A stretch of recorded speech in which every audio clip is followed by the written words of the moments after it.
Hello, welcome to the Science for Policy podcast. My name is Toby, and today I'm joined by Professor Caroline Wagner. Professor Wagner's research is into the connections between science and technology on the one hand, and society and public policy on the other, with a particular focus on international collaborations. She's an associate professor at John Glenn College of Public Affairs in Columbus, Ohio, and her career has included work with the White House, the US Congress, the European Commission, and the United Nations. She's the author of 2 books so far, The New Invisible College in 2008, and then just a couple of years ago, The Collaborative Era in Science. And last but not least, she's now part of the Global Innovations and National Interests project at the BRG Institute in California, which is examining the changing world of international collaboration in science and engineering and how policymakers can best respond to it. So, Caroline, welcome to the podcast. Thank you, Toby. I'm excited to be here. So that's quite a CV, or resume, I should say. I guess it's not all in academia. That's correct, Toby. I started out my career as a policy analyst. My longest stint was with the Rand Corporation as a policy analyst, working mostly at that time for the White House Office of Science and Technology Policy as our client. But in between, I worked for the US Congress several times as a staffer as well as an analyst. And I also had the opportunity to live overseas several times in the process, one time with Rand in Europe, and that's when I worked with the European Commission. And then I also happened into an opportunity to sit on the United Nations Millennium Development Task Force on Science, Technology, and Innovation, where I advised the United Nations on the MDGs and then afterwards on the SDGs in their development. Right. But despite moving around a bit, your career has always been kind of pointing at the same area, so science and technology and the world, I guess. And public policy. I'm very interested in how we establish our values as society, particularly in emerging areas where it's not clear where we're going. I find that very exciting and interesting, and certainly we're in a time like that right now. Okay, well, that sounds very interesting to me too, so I guess I'm glad we're having this conversation. So this idea of the globalization in general, we hear a lot about the unstoppable march of globalization and how inevitable it is and how it impacts on all our lives. Can you say a little bit about how this has played out in the world of science and research? Yes, it's hard because we don't always have the right words to describe everything that's going on. But one of the things that we need to acknowledge at the beginning is in order for policymakers to make good decisions about instituting new policies or making new investments, is that they really need to understand the system that they are influencing. So one of the things that I have studied over time is the increasing international linkage among researchers themselves. So on one hand, we see governments establishing big science projects like CERN or big giant telescopes and things, international space stations. Those are highly visible projects and we can see them and we call that international science, and rightly so.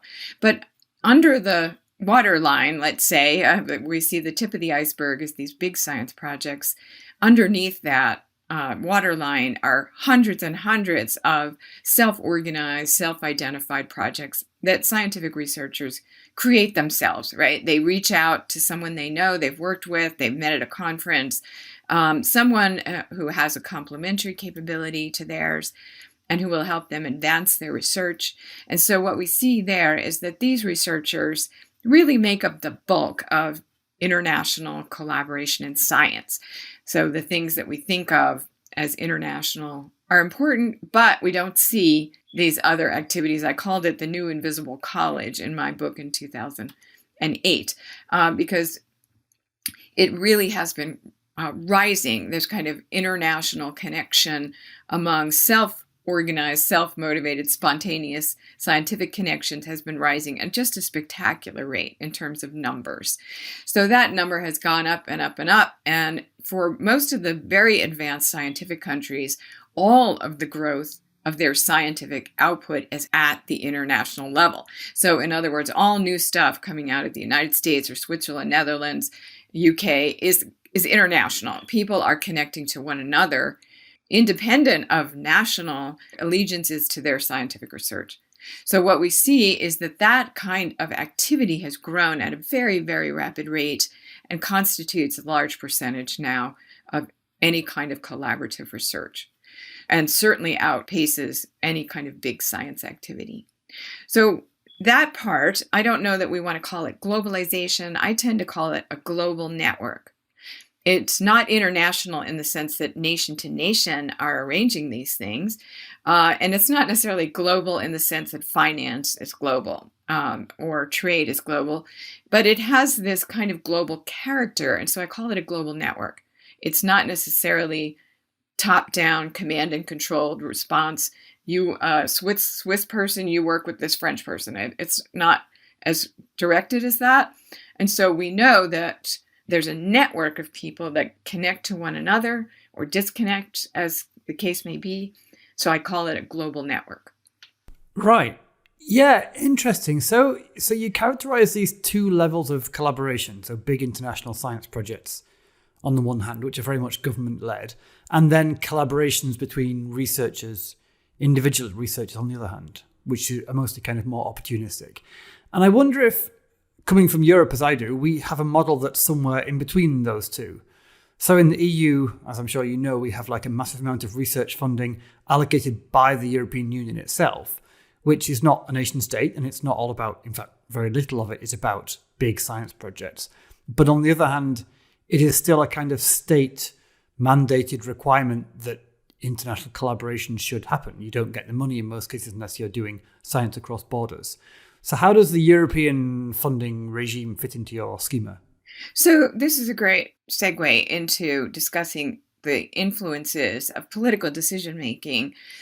At the time that the EU, of course, is a very important and influential funder, but still the nations themselves fund more of their own activities. But the EU has this overlay on top of the nation states that encourages and really, in a sense, buys down the efficiency of self-organized research with a social goal or social/political goal, right? The idea is to encourage these linkages and to encourage the inclusion of southern nations that at the time when the EU was beginning to fund research many decades ago now, they wanted to level out, let's say, or bring up the rear of different regions of Europe and deliberately encourage the kind of networking that we see occurring somewhat spontaneously, especially out of the United States.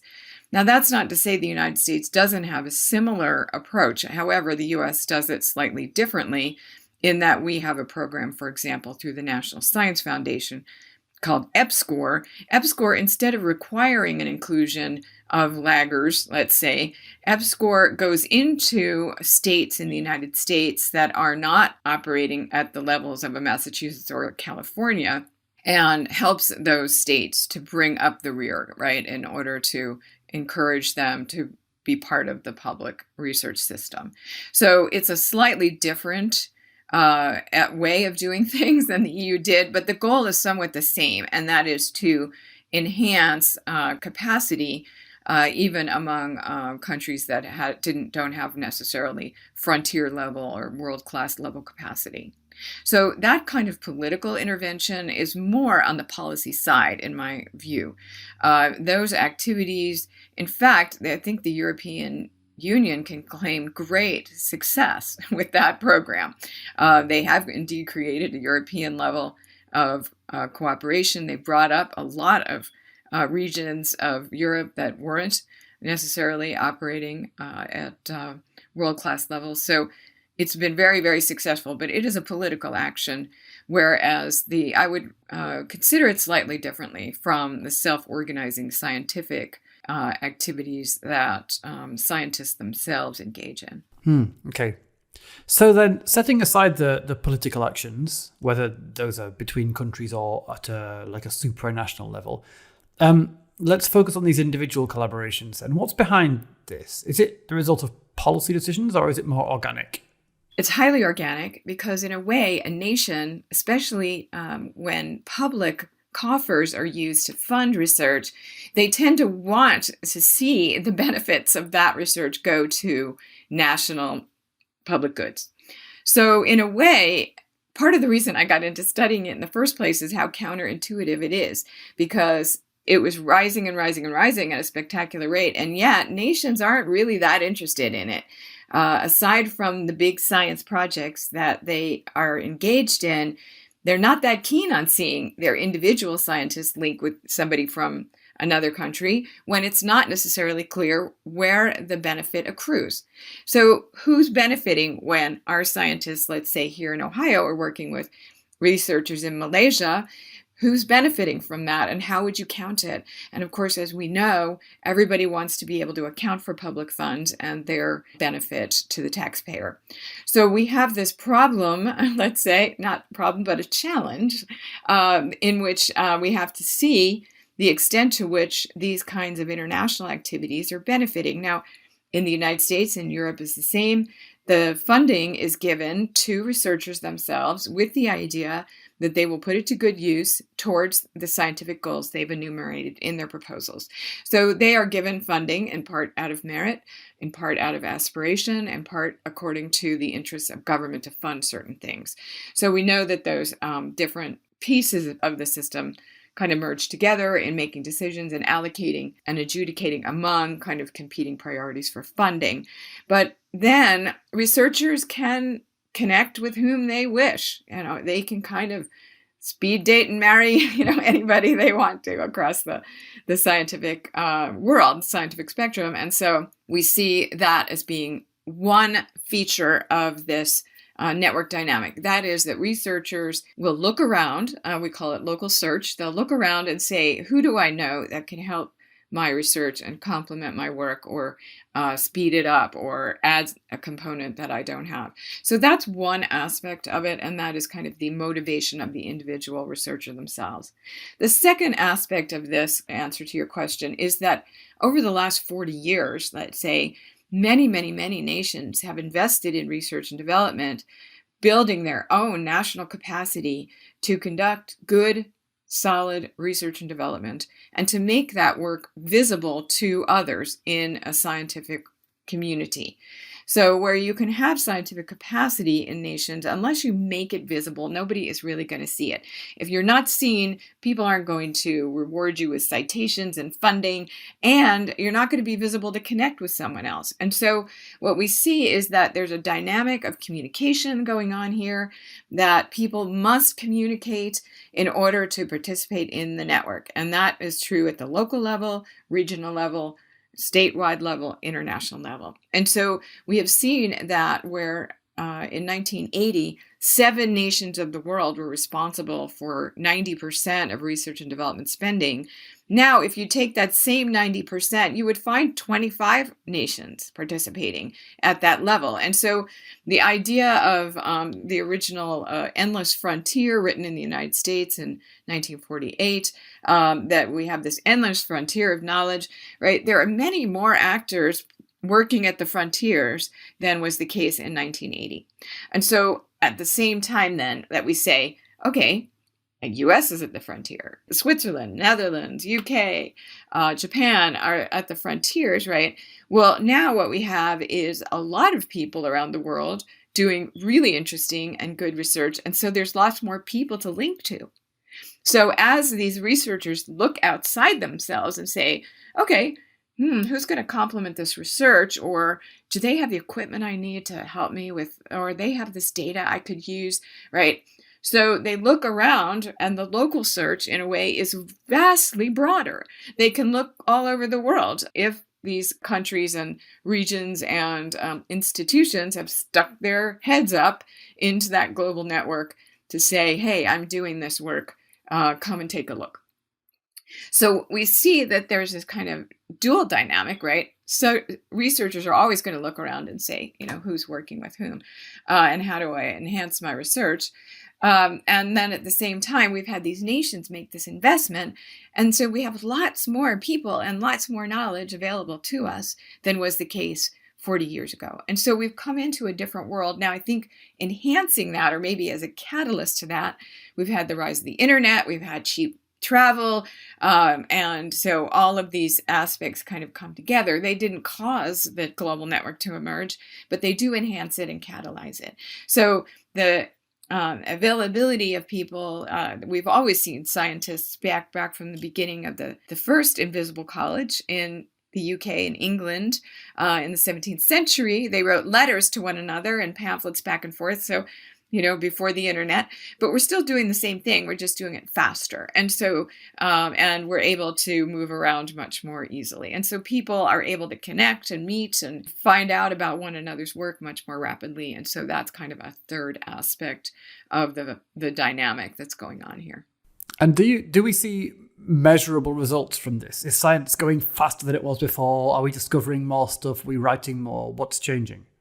So, great question. Always of interest to anyone who's studying science is the number of publications that are coming out. Now, we know from just counting, right, that in 1996, there were under 1 million published science and engineering articles in the year.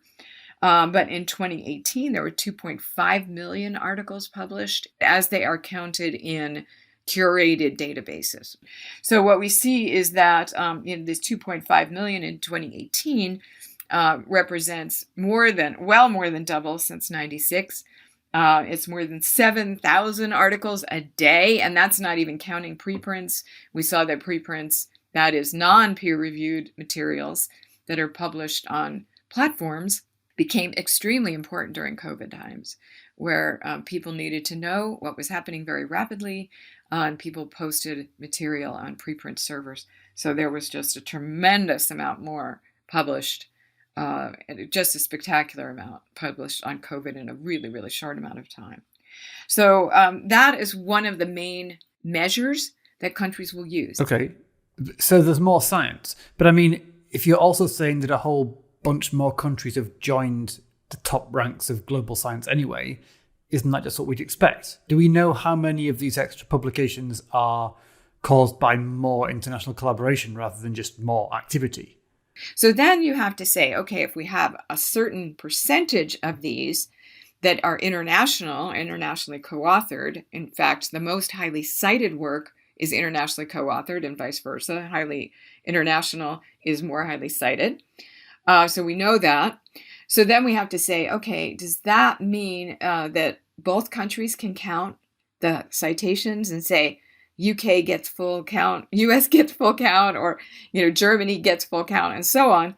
And all of these are issues and questions that come up, as people get into the minutia of counting. But one of the things that a team and I did, this was also an international team of people cooperating, but what we did was give each nation a fractional count. So let's say it's Japan, UK, US, and each gets a third.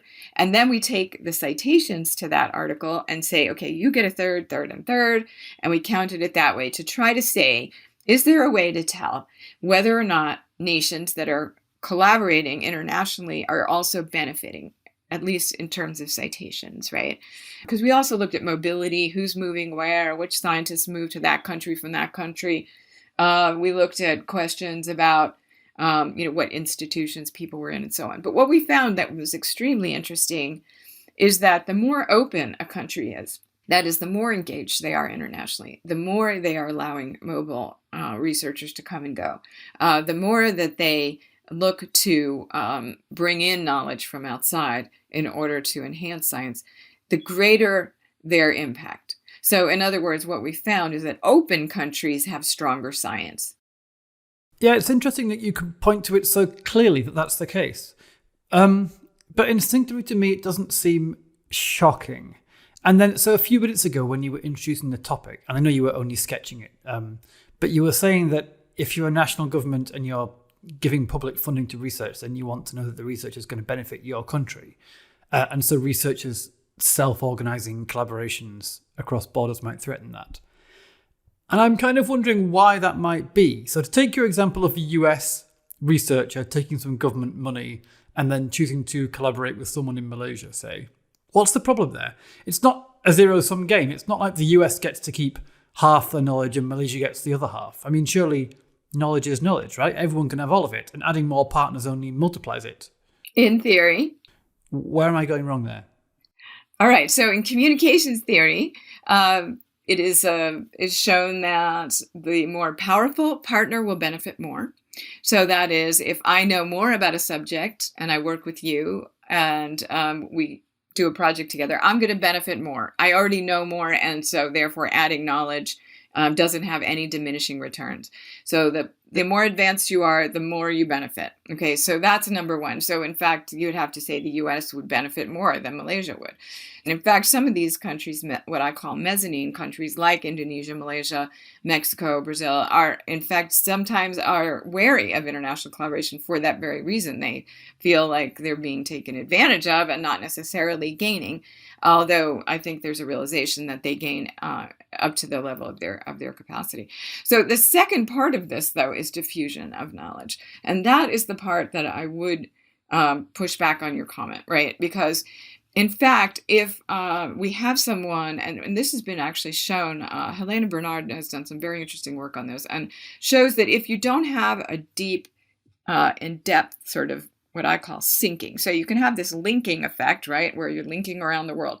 Unless you have the ability to sync knowledge locally, then you're really not gaining. So, for example, in Helena Bernard's work, she showed that people were in countries that had a strong, high-level elite science level, let's say, where people are working at international levels and they were educated at Oxford and they're still working with Cambridge and so on, without a kind of a middle level or even a lower level of, let's say, postdocs and doctoral students and master's students and undergrads who have the capacity to absorb the knowledge being created by these elites, right? Then you lose the knowledge, right? That's what happens in these systems. And so you have this diffusion effect. Now, in the US or UK, we might assume that that's there because that's a part of the way the system has grown up over time. But it is not the case in every country.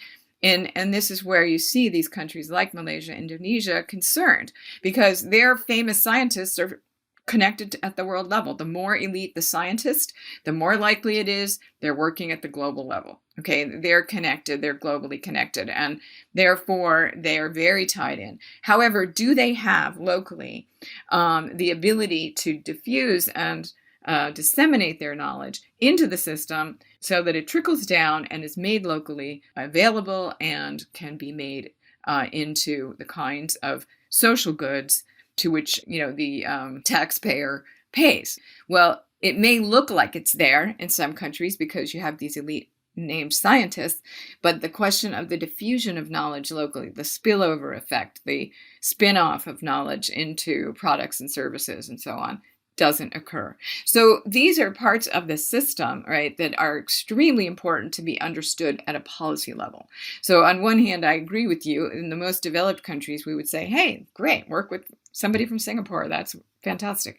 On the other hand, if I am a policymaker in perhaps a less dense or a less knowledge-rich environment, don't have a knowledge-based economy, don't necessarily have the depth of university strengths, then it will matter a lot to me. So even in places like the Midwest in the United States, you might have an elite scientist. Then the question is, why do we have an elite scientist in astrophysics when our economy is about agriculture and biosciences? So, these are real decisions that real decision makers have to deal with. All right, good. So now suppose you're advising one of those decision makers and you explain to them about this new world where no one automatically owns knowledge. It's all this big international ecosystem. What do you suggest they actually do about it? How do they adapt to this new reality? And is it happening, in fact? It's happening. It has happened already in the small, scientifically advanced nations. And that is the Switzerlands of the world, the Netherlands, not necessarily the UK. The UK is bigger, I would say, and in a different category. But the small, scientifically advanced nations have already done this. And that is they have become globally aware. So even if they're not necessarily connected all around the world, they're keeping their finger on the pulse of what new and interesting things are happening around the world. They have created that as a utility. So in other words, government now provides not just the money in the pipeline to go, hey, here's some money, go do interesting things. They realize that the interesting things are going to be very much enhanced by the extent to which what's happening in Brazil or Malaysia, right? And so not everyone has all the time in the world to go running around the world and find out what's happening, what's going on, and hey, who's doing cool, interesting things on fruit fungus in Vietnam, right?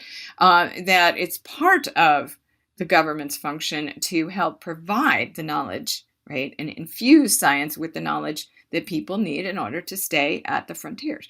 And so my advice as a policy advisor would be to say that instead of a system, now I'm talking more about the US model, where we push money into a pipeline with the understanding that at the other end, there'll be smart Americans at the other end ready to catch the knowledge and run with it, and create new businesses, new services, and new apps, and so on, right? That's been our model for maybe 60 years in the United States. That world doesn't exist anymore, is my assertion. That, in fact, you can put a lot of money into the pipeline and still good things will come out. Knowledge will come out the other end. But it's not just an American standing there at the other side. It is people who are quite knowledgeable to keep track of what's happening. So they're going to be there at the other end, catching the knowledge coming out and putting it into goods and services and perhaps even military applications. So it seems like what we have to do, at least in the United States or maybe in the advanced countries in general, is to invert the model. So where the model in the past has been, we push money in and resources and infrastructure, we make it available to you. You go do amazing things with that. And still, that's important. However, we have to, in fact, make available the knowledge that people need in order to do that advanced research. And not just rely on them to go scan the world for new things. So I think Joseph Stiglitz put it best, and that is, he said, scan globally, reinvent locally. And I agree 100% with that, and not necessarily reinvent, because in our case, we're talking about science. And so that means to just, really infuse your science with whatever good idea is coming. So there's smart people all around the world. And now they also have the capacity to do world-class science. So we need to keep our finger on all kinds of activities that are going on, and what I call a linking and sinking strategy. So you need both. You need to link around the world and find out what's going on, read the papers, meet people, go to conferences. Okay, you've got the linking strategy, but you also need to have the sinking strategy. And it's the sinking strategy that I think is weaker in, let's say, in the United States or perhaps in other advanced scientific nations, because they've just assumed that was going to happen. And it did happen more organically in the past. And it's just not going to happen in the same way in the future. So that part, to be more deliberate about a sinking strategy, is really what I would advise any advanced government, but especially in our case, the United States government. Okay, now, so I have another little worry or question about the implications of what you're describing. Thinking about the concept of science capital, which we've discussed actually a couple of times on this podcast with other guests in the last few months. One conversation I'm thinking of especially was with the lady who's managing a project in Sweden and Denmark to build a big science facility. Yeah, it's called a spallation source, which I think is a word they just made up, but I quite like it. And I asked her why do it. I mean, not scientifically why do it, but why does Europe want to spend all that money in building this thing here in Europe? And one reason she gave was this concept of science capital, that a bloc, a region that can be a world leader in science in some area also gets some clout that way, like economically or politically, or I suppose on the world stage, diplomatically.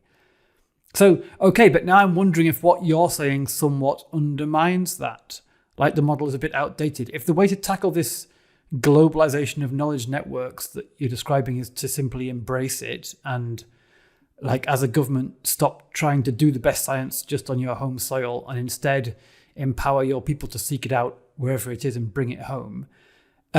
If that's all the way the world is now, is there any future? Is there any point anymore for a bloc like the EU or the US or whatever to build itself a big spallation source or particle accelerator or fusion reactor? Does the concept of science capital even apply anymore? So the short answer is yes. Okay. Yes, there's still a reason to invest, right? Just like we're not headless bodies, right, running around, and we're not a head on a stick either, right? We know that place matters. Place and locality still matters. And the second thing that matters a lot in science is scale. So if you want to do science, there's some areas of science where you must have the scale of investment needed in order to advance. You are not going to advance in high energy physics without this, spallation, whatever. You're not going to advance in the nanoscale sciences without a scanning tunneling microscope. And these are expensive investments. You really, and there's only one or two seismic shake tables in the world. One of them is in Japan because it's super expensive. So seismologists go to Japan to shake the table to see what happens, right? And same thing with CERN. People travel to CERN in order to be there, right? Because the scale is important. There are other sciences where the scale is not as important, the scale of infrastructure, like, for example, mathematics or theoretical physics.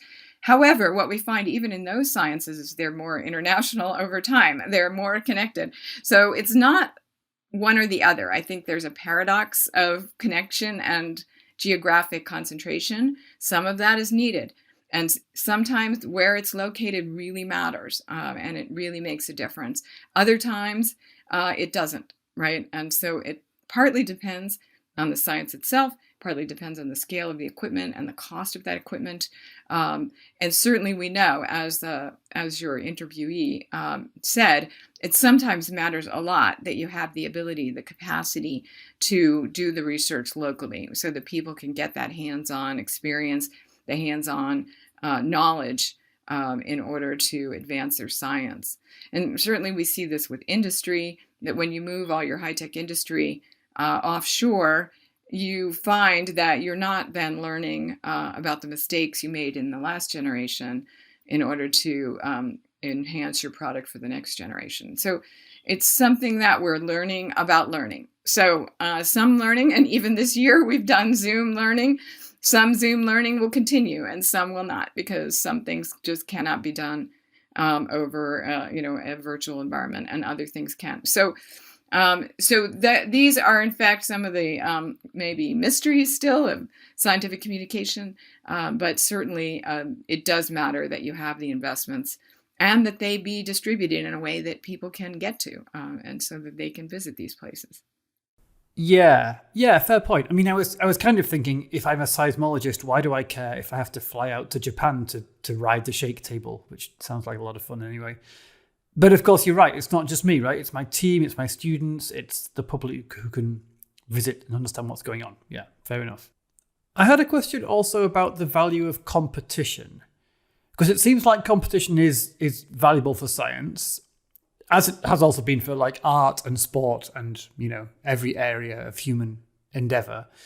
And historically, a very important dimension of that has been competition between countries or between scientists in different countries.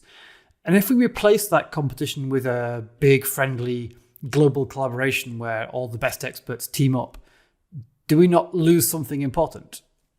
So, again, I think we'd have to separate out a little bit the political from the scientific. On the scientific side, there's a lot of cooperation that goes on in science. In fact, there isn't a single scientific description that you could read, even going back historically, where people were working alone and just came up with an idea on their own. Even if you read Darwin or, Marie Curie, I mean, they didn't work alone in a lab. They were working together with other people who challenged them and spurred them on. And I think there's a movement in France called Camille Nu, right, that is trying to push forward this idea of like, this is a collective activity. This is not a single person. We tend to throw up these heroes of science, but in fact, nobody really ever works alone. And so the collective communication that results in that aha moment of science a lot of times comes out of cooperation and collaboration. However, there is a really great value of competition as well. And so I think we know that there are times in science, in fact, quite a lot of times, it's kind of a strange feature of science, that the same finding will be found at the same time in two different places. And so part of it is because the adjacent knowledge is known, and therefore you're going to know the next unit of knowledge. So that's one thing. However, there's also a competition factor, so that people know, for example, when the US was doing the Human Genome Project, there was genome projects going on in several places in the world. And even in the United States, we had two projects. We had a private sector project and a public sector project, and they competed, right? Who's going to be first? So it's somewhat in our nature to compete, faster, better, higher, the Olympics. So the competition is very useful and can sometimes, really spur people on, get them motivated and get them moving forward. So, some people call it co-opetition, right? Or, the sense of we're competing and cooperating at the same time. I think one of the things we saw with the advance of technological age as we came into, let's say, the 1970s, 1980s, that there is a level of platform, when we call it now platform technologies, a level of technology where cooperation is really, really a good thing, and doesn't bite into anybody's profits or our end goals, but that we have to have this kind of base technology in order to advance and make differentiated products and services. So I think that we're always negotiating that fine line between cooperation and competition, and in different sciences it's different technologies it's different, but it exists all over, and I don't think we could say it's either or, it's both. Yeah, okay, thanks. So now then, here's the last item on my little shopping list of things that crossed my mind when I thought about what you were saying. Regulation. If science is national, it can be regulated and overseen by national governments. If it's international, if it's globally organized and also organized like informally outside of national institutional frameworks, how do we regulate it? So this is something that early scholars of science discussed, in which they recognize that to some extent, some great extent, science needs to be self-policed, right? Or they need to have social norms that govern how science operates. In part because policymakers, and they certainly well know this, that they don't understand how the science is done, and they can't necessarily come in and tell scientists how to operate. So as a result, what we see and we hope for, and that is that there are strong norms of behavior and expectation within the scientific community that govern people's behavior with a little g. And so therefore, there's peer review, there are peer review panels, there are tenure reviews, there are conferences, and so on. And at all of these levels, the idea is that science is self-governing. Now we see that break down quite a lot. I think there's some retractions, there's fraud in science, there are plagiarized materials that come and go. And as we see newcomers, a lot of times coming into the system, they don't understand and they'll plagiarize, or they'll copy somebody else's data and, change a little bit here and there and try to pass it off as their own.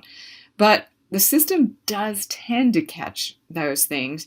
And so, at least in the United States, and I believe in other countries too, there's a sense that maybe hands-off is still better than trying to come in and regulate the system, in part because the self-regulation has tended to work pretty well. But there are challenges at the edges of that, such as open science and open platforms for data sharing. There are, of course, many ethical issues that occur at the edges, like the cloned babies, augmenting humans, that, certainly possible, and that we've considered in science fiction for many years in different ways and thought about the implications of different decisions. And those things, I do think that at times when the political system will pick up on things like that, it's probably a halfway good thing, although it sometimes can be seen in the science community as a negative if they attract political attention.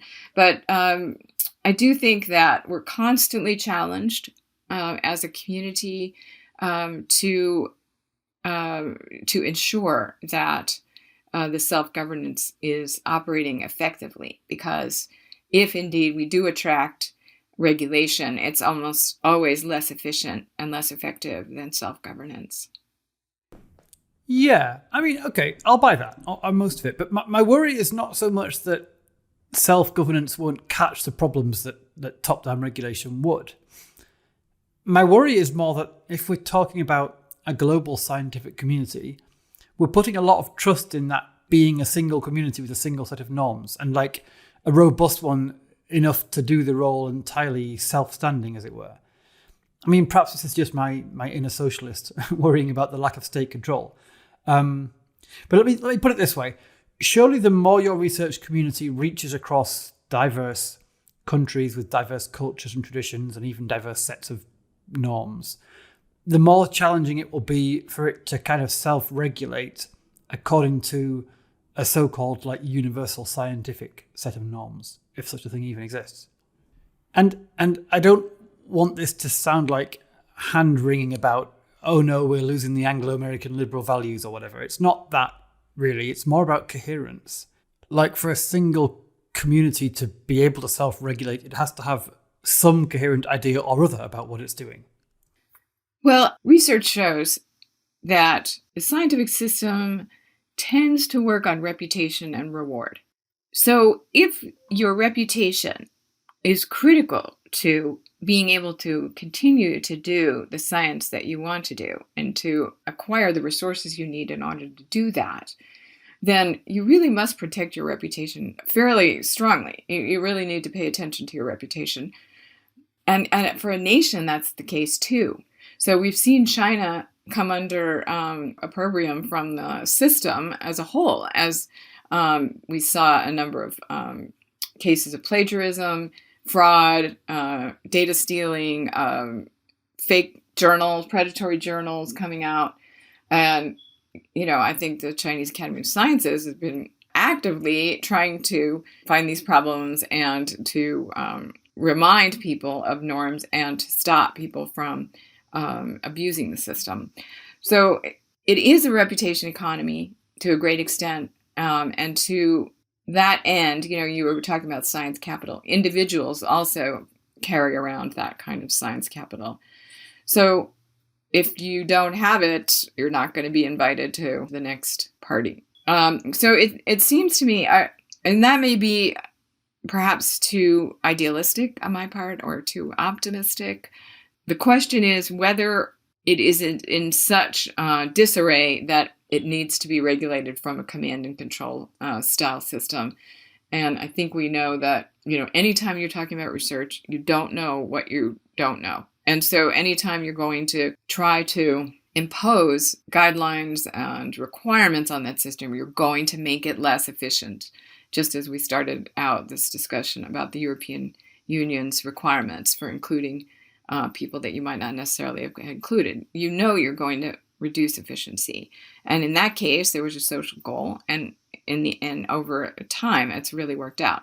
I think with research, if we had this added on kind of additional social goals of making sure no one ever commits plagiarism, no one ever steals someone else's data, no one ever tries to commit fraud, then I think we would be strangling off some of the creative energies that make the system produce all these wonderful goods that we value. Yeah, I suppose it's kind of analogous to the debate separately about the degree to which policymakers should be steering the direction of research, like its topics and objectives, and the pendulum that swings between valuing academic freedom and then also directing research for particular objectives. Yes. All right. Well, let's zoom in now to the level of the individual scientist. Because it seems like in the brave new world you've described, the skill set that an up-and-coming researcher needs is perhaps a bit different from how it would have been a generation or two ago. What do you think are the traits of a successful researcher these days? Some parts of the system remain the same. And that is, you need to do good work in order to be recognized, the more you're connected to other people who are doing good work, the better off you're going to be. In fact, we see that Nobel Prize winners are very highly likely to have worked for other Nobel Prize winners, right? And so, again, we have this rich get richer environment in science, and that continues to operate the same way.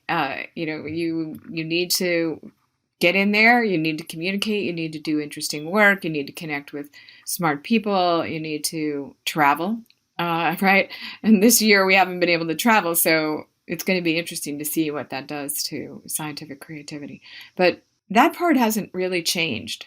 The part that has changed is that many of these sciences are getting more and more expensive to conduct, just as you were talking about the expense of some of these pieces of equipment, the data that you have to buy in order to do your work. You have to have a supercomputer in order to analyze it.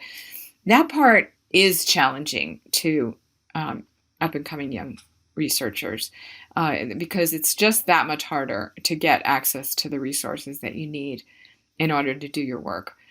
And these kinds of shifts to require expensive infrastructure to do research challenge the system as a whole, because we know that we need these young people and their brains and their energy in order to advance science. And some sciences, right, the good stuff is done by the youngest people. So we know that that's critical. That is something that is a political problem and really must be considered at the political level. And that is that, where do we put the infrastructure? Where do we put the equipment? Where do we place it in a way so that people can have access to it? How do we make sure people can travel to get to it? Can we do it virtually in some way? Because we know, of course, in research, right, back to Polanyi, that tacit knowledge is a very important part of basic research. And that is just gained from experience. So if people aren't able to get to the synchrotron, right, or the scanning tunneling microscope, or they can't buy into a $10,000 database in order to do the work, that's a real limitation. So I know, at least in the United States, one of the things that's being considered is just new ways of funding early career researchers so that they are able to not so much compete, because the competition can be, truly wearing, psychologically and emotionally wearing. But how do we ensure that people are able to get the resources they need to do that early career research? So there are interesting and creative ideas being shared about how do we incentivize this better. Okay. Before we finish, I think we must, as always, mention COVID. So insert here all the increasingly cliche comments about a global experiment and blah, blah, blah. Let's take that as read. So now, do you have any observations about how the newly global scientific community has responded to this new global threat? Do you think we did any better because we're so international now than we would have done otherwise? And have there been any surprises? Well, there have been surprises, although, of course, like any research, once you look at it, you think, why was I surprised by that? But one of the things that we saw is how much the system consolidated around elites. I was talking about elitism and reputation, about that science community in general. And what we saw in COVID is almost elitism on steroids, because what we saw at the very beginning of COVID is that researchers from the United States and China reconnected almost immediately. They were already connected. They knew one another. They had been working together on coronavirus. And so they reconnected almost immediately, did some very important early work on the virus itself. Then we see the UK coming into the system very early, also very strong in virology. And so they come in. So then we see this kind of three-way, mostly Oxford, and then several elite universities in the United States and same in China, right? And so they reconnect, and at the very earliest publications that came out from people that mostly knew one another already, that had resources to do the work, and they were also from elite institutions and therefore highly trusted. So that's just the way the system is, right? If somebody from Harvard says something, it's more trusted than somebody from some other place. And we saw that, for example, developing countries completely dropped out of the system almost for the whole year. So on one hand, we raced quickly for solutions. So that was great. But when you go fast, you have to go lean. And so we saw teams were smaller. There were fewer nations involved. It was much more likely to be people that already knew one another, who didn't have to then go through a whole big thing of getting to know one another and understanding how people work and so on. So that's what we saw in the year. The year produced tremendous numbers of publications of all different kinds. But we did see politics coming into it, and that was in a couple of different ways. Around April, we saw that the Chinese government required Chinese researchers to submit any work on COVID through the ministry. And that slowed everything down from China. And China, which had been a very important participant in the earliest days, really began to fade away and continued through the year to fade away, while other nations like Italy, Spain, and France really roar into the COVID research system. Around the third month, we start to see China kind of fading away. The other aspect that we saw that we're really surprised by, and that is that the number of publications from a country were correlated with number of cases of COVID, right? Rather than the money that went into it or how much they already knew about COVID or coronavirus. And that was surprising. Like we still can't quite make sense out of that. Like, why was that? And, one explanation is just altruism. People wanted to help. And if that's what they could do to help, they were motivated to do it. And so that may be, it may be that it just comes down to human goodness. So I hope so. Oh, wouldn't that be lovely? Yeah, now you mentioned China, and I think I should probably have asked you this sooner, because I now suspect, thinking back, that the example of China has maybe been an undercurrent to some of the other things you said during this conversation. So perhaps you'd like to say a bit more about how China fits into things, not just COVID, where it's obviously played a central role, but more generally. The role of China in global science is a very important and extremely interesting change that's occurred. We have never seen a country come into the science system at such a rapid rate as China ever in the world, the history of the world, and the way that they've come in and the rapid rise in numbers and quality coming from China is very, very interesting. And certainly we see in the United States at the political level a great concern about that, about what that means and how that may challenge the leaders in certain areas in terms of their ability to lead and or turn that into products, processes, and services that provide for the public good. So the role of China, in fact, for the United States at least, is probably a good one because, again, we talked about competition versus cooperation. China is now the United States' largest cooperative partner in science, knocking off the UK, which was our largest partner for many, many decades. And yet, at the same time, there's a concern about China and, are they kind of, same question that we were asking earlier, are they kind of sucking us dry and taking all our knowledge and, running away with it? But if you look over the history of science, what you see is that the scientific leader has also often been a military hegemon or a military power. And there seems to be a close correlation, let's say. It's hard to say there's a cause from one to the other. And yet we can see, if you look over history, that scientific knowledge and power is highly correlated to military and political leadership.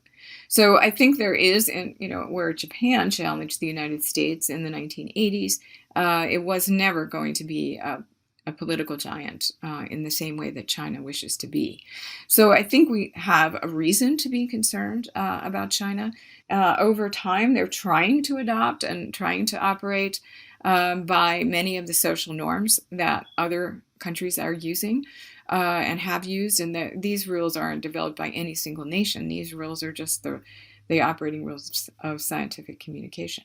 But we see that China has adopted many of them and is conducting peer review and is funding things through national science foundations and so on in models similar to Western models. On the other hand, there's a great unknown. and that is the civil-military fusion in China, that is part of their science system, is of true concern, and not just from an American political aspect. It's just a concern in general. All right. And on that note of warning, our time is almost up. And I'm so grateful to you, Professor Caroline Wagner, for your time and for your expertise. I have actually been starting to worry that every time I speak to someone for this podcast, the conversation opens up a whole new box of fascinating stuff that would take like many more episodes to do justice to. And in your case, I think that's really more than one box. So I don't think my job will ever be done. But that's my problem, not yours. I'm just trying to say thank you. Thank you. It's been a really stimulating conversation, and I certainly hope that listeners enjoy it too. I'm completely confident they will. The Science for Policy podcast is produced by SAPEA. We're a consortium of Europe's academies and learning societies, and we're part of the European Commission's scientific advice mechanism. We provide evidence and expertise to inform the work of the group of chief scientific advisors. SAPEA is funded by the EU's Horizon 2020 programme for research and innovation, and you can find lots more information about us and our work at sapea.info. Finally, the rather lovely cello music that's playing right now is performed by Elizaveta Sushchenko, so I shall shut up and let you enjoy the last few bars. Bye for now.